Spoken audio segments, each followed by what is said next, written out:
welcome to Raw Math. Today I'm doing a series of videos on exponential equations. Okay, a population of 50 wolves is growing at a rate of 24% every 10 years. Write a model for the number of wolves per year, W of t. An exponential model has a generic equation y equals c a to the x. C is our initial, so that's going to be the 50 wolves. A is our multiplicative growth factor or decay factor. In this case, it's growth because we're growing. It's not 24 or 0.24 because if we just made it 0.24, we'd actually be going down. If we take 50 times 0.24, we're going to get a number less than 50. When you have growing at a rate, what you need to do is you need to start at 100% as a decimal, which is 1, and then add that growth rate of 0.24.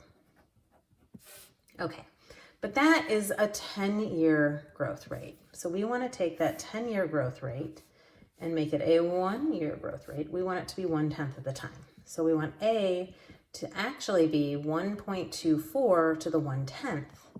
So it is 1/10 of the time. So wolves over time, we start with 50, 1.24. Now we need a variable in our exponent, so it's t, which is 10 years, divided by 10. So there's our model.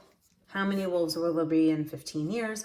Well, now that this is a 1-year model, we can just put 15 into our model. So W of 15 equals 50 times 1.24 to the 15 divided by 10, which is rounds to 69 wolves.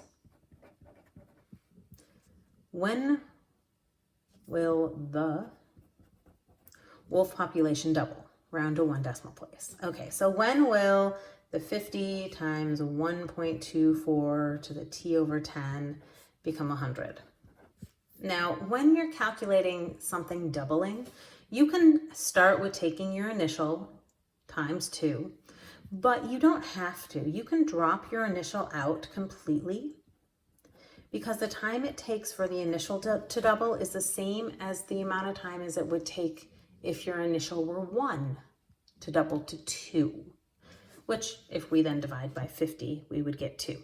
It always seems funny when students take C, multiply it by 2, write it down, then take that number, divide by C, and then they get 2. It seems like a lot of work. Okay, so now to get my exponent grounded, because our variable is in the exponent position and we want to pull it down to a real number, to do that, we need to take the log of both sides. By taking the log, there is something called the power rule, the power property, which allows us to take this exponent and make it a multiplier. So it comes out front and multiplies to the log. T divided by 10 times the log of 1.24 equals the log of 2. I can then divide both sides by the log of 1.24.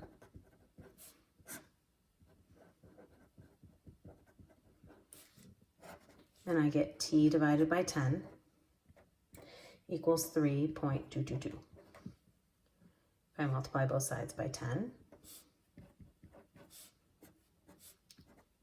1 decimal place. T is equal to 32.2 years. Hopefully you didn't need to use a calculator to take 3.222 times 10. But if you did, it's okay. Usually you just get into the pattern of using a calculator and then you don't think about it until afterwards and go, oh, I probably didn't need it that time. All right, I hope you've enjoyed this video. Please subscribe to my YouTube channel, like my Facebook page, and I'll see you on the next video. Thanks.